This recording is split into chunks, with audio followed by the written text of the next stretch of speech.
Welcome to the New Life Stories channel. We hope you will have fun with us. Enjoy watching. My name is Shelley, and this is my story that I never thought I would tell. I'm 32 years old. I have brown hair that falls down to my shoulders, and eyes that change color from green to brown depending on the light. I'm of average height, with a figure that stays slim despite the fact that I don't go to the gym as often as I'd like. I work as a graphic designer, and this profession allows me to bring out my creative side, although it often immerses me in deadlines and stress. I have been married for 5 years to Hugh, a kind and hardworking man, and our life together is quite comfortable. But I can't escape the feeling that something is missing. Hugh is an engineer, always busy, and our conversations have gone from deep and engaging to discussing what's for dinner or what needs fixing at home. We don't have children yet. We both decided to focus on our careers before taking this big step. My brother-in-law Stephen is Hugh's younger brother. He is the complete opposite of him, laid back, adventurous, with a smile that always seems to be hiding some secret. Despite our differences, we've always maintained a warm, albeit somewhat detached, relationship. Last summer, that all changed. We planned a family vacation at a country house on the coast in Cancun. It was an idyllic place surrounded by nature, with the whisper of the sea as a background. There was nothing special that made me anticipate what was going to happen. It was a trip like many others, or at least I thought so. But something about the atmosphere of the place, the freedom of the sea, and the absence of my husband created a context I had never experienced before. What happened that summer, what I discovered about myself and about Stephen, changed my life in ways I could never have imagined. This is the story of that summer, a story of discovery, passion, and yes, infidelity. A story that torments me and at the same time teaches me the hidden corners of my desire and heart. The beginning of our vacation felt like a much-needed respite. Cancun, with its vibrant energy and beautiful scenery, was the perfect place to relax. Stephen's work in Cancun's nightlife scene had allowed him to purchase a beautiful villa overlooking the sea, which promised to be an oasis of tranquility and fun. We arrived on a warm July day. Hugh, my husband, looked visibly overworked but hoped he could relax for a few days before returning to his duties. Stephen greeted us with his usual carefree smile and showed us around the villa. It was stunning, modern, spacious, with large windows letting in the sunlight and offering spectacular views of the Mediterranean Sea. But what caught my attention most was the pool. A mirror of crystal clear water surrounded by sunloungers promising long hours of relaxation in the sun. The first few days passed in a whirlwind of events. We visited paradise beaches, sampled local cuisine at small restaurants on the island, and explored markets full of crafts and flowers. Hugh seemed to get younger every day, and Stephen was the perfect host, always ready to suggest a new adventure. Not everything was perfect, however. In the evening, Hugh usually retired early, exhausted from the day and still busy with work. I was left alone with Stephen, who never seemed to tire. We chatted on the terrace, sharing bottles of local wine while the sea breeze played with our hair. These moments under Cancun's starry skies began to have a special meaning for me. Stephen listened to me in a way Hugh hadn't listened in years, and his easy laughter made me feel light and carefree. Despite our growing closeness with Stephen, there was nothing inappropriate about our treatment. It was a friendship that blossomed on fertile soil, fueled by the magic of the island and the solitude we shared. I began to look forward to these evenings, these moments of complicity and laughter, though in the back of my mind a voice warned me that I was playing with fire. Hugh, oblivious to these subtle changes, was still immersed in his own world, grateful for the time off, but always with one eye on his phone, tethered to his responsibilities. And I, in the midst of this paradise, began to feel increasingly detached from my husband and strangely drawn to Stephen's vital and unrestrained energy. One evening, Stephen organized a party on a nearby beach. The idea was to enjoy the nightlife of Cancun, which he knew well. Hugh, albeit reluctantly, agreed to join in, perhaps because he didn't want to seem bored by my enthusiasm. The beach was lit with torches and colorful lights that reflected in the water, creating a magical and surreal atmosphere. The music, which was a mixture of electronic rhythms and sounds of the sea, blended perfectly with the laughter and conversations of people. We mingled with the crowd, danced, and enjoyed cocktails, especially the gin and tonic that Stephen had specially made for us. As the night wore on and the effects of the alcohol wore off, I noticed a change in Stephen's behavior. His attention to me intensified, his glances became longer, his smiles more meaningful. Although at first I attributed it to the festive atmosphere, I couldn't ignore the electricity building between us. Every time our hands accidentally touched each other while dancing, a shiver ran down my spine. For my part, I felt like I was enjoying the attention. There was something incredibly alluring and forbidden about the way Stephen looked at me, as if he saw something in me that no one else did. Curiosity and anxiety began to grow inside me. Was he really flirting with me, or was it just his manner? I needed to know. Hugh, oblivious to the growing tension, looked increasingly tired and distracted. At midnight, he decided to return to the villa, giving me the option of staying a little longer. Although I felt slight remorse, the excitement of finding out what was going on with Stephen was stronger. We stayed on the beach, talking and laughing under the stars. Stephen became increasingly bold in his comments, hinting at subtleties that made my heart beat faster. While part of me realized I was crossing a dangerous line, another part of me was fascinated by this new facet of myself, a desired and desirable woman far removed from the daily responsibilities and routine. The play of looks and words continued, each assessing how far they could go without crossing the threshold. But the attraction was undeniable, and the night enveloped us in a mantle of possibilities and secrets. The next morning after the party, I woke up with a mixture of excitement and nervousness.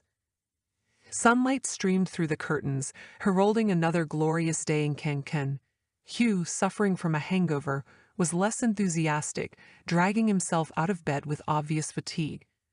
Then Stephen, full of energy as ever, suggested we spend the day on his yacht. The idea seemed tempting, but at the same time it inspired apprehension, especially after the exertion and tomfoolery of the night before. Hugh, for his part, quickly declined the invitation, saying he was tired and suggesting that only Stephen and I go. Although I hesitated, the idea of spending a day at sea, away from everything, was too appealing to refuse. Once we were on the boat, the atmosphere was relaxed but filled with a palpable energy. Stephen was the perfect host, making sure I was comfortable and enjoying the day. We sailed up to a secluded cove where the crystal-clear water invited us to snorkel. As we swam and sunbathed, the conversation flowed naturally, but there was a constant sexual tension. Stephen began to tell stories of his conquests and adventures on the island with a confidence bordering on audacity. Each anecdote was peppered with innuendo and double meanings, and I couldn't help but feel intrigued and honored by his attention. As the sun moved across the sky, our bodies subtly drew closer together. The touch as he handed me my drink, the hand that took a second longer than necessary to help me climb into the boat. Every little touch sent an electric current through my body, fueling the tension that grew with each passing moment. At one point, as we sat next to each other, our hands happened to meet. The look we exchanged in that moment was charged with an unspoken desire. I want to, and I can't. That was becoming increasingly difficult to ignore. Although I quickly withdrew my hand, the contact was enough to convince me that what was happening between us wasn't just a figment of my imagination.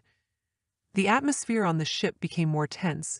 It was a dance of attraction and restraint, where every word and gesture seemed to have a deeper meaning.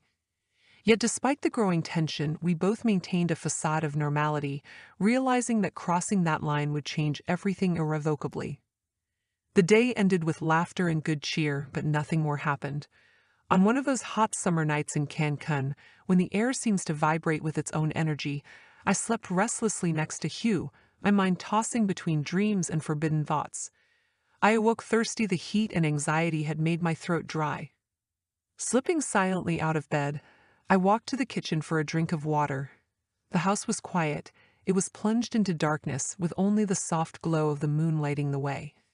As I filled my glass in the kitchen, I heard the front door open. It was Stephen returning from one of his usual night outings. It was clear from his gait and quiet laughter that he had been drinking. We were surprised to find ourselves in the kitchen, he with his crooked smile and bright eyes, and me in my silk nightgown and disheveled hair. We started talking in whispers, trying not to wake Hugh. The conversation was light at first, but soon the tension of the past few days began to take its toll. Stephen came over to me on the pretense of helping me serve water. I could feel the warmth of his body, the scent of his cologne mixed with the smell of the sea and the Cancun night. Our eyes met, and in that moment something changed. The atmosphere became electrified, and the closeness became almost unbearable. Then, driven by alcohol and tension, Stephen kissed me. It was a passionate and surprising kiss, filled with all the repressed desire of the last few days. For a moment I was paralyzed with surprise, but that surprise quickly turned to excitement. My inhibitions vanished, replaced by a burning desire that had been slumbering and now consumed all rational thought. We swirled in a dance of passion and impatience. Our bodies met with an intensity that erased everything else. The kitchen with its cold surfaces and dim lighting became our secret world, far removed from the sights and constraints of our daily lives. It was a mixture of excitement, guilt, and ecstasy. Every touch, every kiss was an affirmation of our connection, but also a reminder of the betrayal we were committing. We were crossing a line that we knew would change everything, but in that moment, nothing else mattered. The days that followed passed in a whirlwind of conflicting emotions. Guilt plagued me every time I looked at Hugh, reminding me of the betrayal I had committed. Yet some part of me longed for more, felt alive and desirable in Stephen's arms.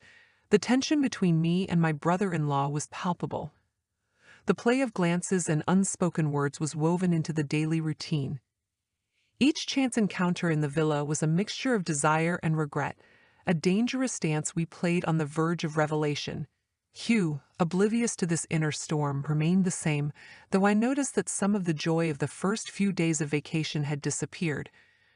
Maybe it was the nearness of the end of our trip or the workload that awaited him, but something in him had changed too. On the last night of our vacation, Stephen found an excuse to give us some alone time. He suggested we go to a nearby bar, one of those hidden places in Cancun where music and night merge into the perfect escape. I told Hugh that I needed to be alone, to take a little break before returning to our life in the city. The bar was intimate and dark, with dimmed lights and music that disposed me to anonymity. Stephen and I sat in a secluded corner and talked in low voices. The conversation was inconsequential, but every word was filled with meaning. The attraction was inescapable, and despite my attempts to maintain my composure, I realized I was about to give in again. Stephen took the initiative, leading me toward the bathroom with disarming confidence. What happened there was a whirlwind of passion, a complete abandonment of the desires that had consumed us. We gave ourselves to each other with such intensity that any thoughts of guilt or consequences disappeared. It was an act of pure passion and desire, a fire that burned away everything in its path. Then, when he returned to the villa, reality began to clear. The magnitude of what we had done, the betrayal that had been committed, it all seemed insurmountable. I realized that what had happened in Cancun could not and should not be carried over into our ordinary lives. It was a closed chapter, a secret I would keep in the depths of my being. The vacation ended with a mixture of relief and regret. Relief at returning to a safe, familiar life, and regret at losing the intensity and connection I had experienced. Returning home was a return to reality, to a life that now seemed more complicated and full of shadows. Looking back, that summer in Cancun seems like a distant dream, a chapter of my life colored by passion and debauchery, but also by deep introspection. What I experienced with Stephen was an escape from reality, a parenthesis in my existence where the usual rules didn't apply. But even now that life has returned to normal, the effects of those days continue to reverberate through me. The guilt of my betrayal of Hugh still weighs on me. Although he never found out what happened, the burden changed the way I viewed myself and my marriage. I have tried to reconcile the person I was in Cancun with the person I am in everyday life, and it has not been an easy process. However, this experience taught me the importance of honesty and communication in relationships. It made me think about what I want and need, not only from my partner, but from myself. He showed me that ignoring emotional issues or flaws in a relationship only leads to more dissatisfaction and potential mistakes. Now, looking to the future, I intend to build a more authentic and fulfilling life and marriage. While I can't change what happened, I can learn from it and use it to grow as a person and as a couple. This summer in Cancun was a turning point in my life, a moment of clarity in the midst of chaos. While I am not proud of everything I did, I am grateful for the lessons learned and the opportunity to rediscover myself and rethink my future path. Dear friends, if you liked this story, please share your thoughts in the comments and put like or dislike. And don't forget to subscribe to our channel. Thank you all. Until new stories.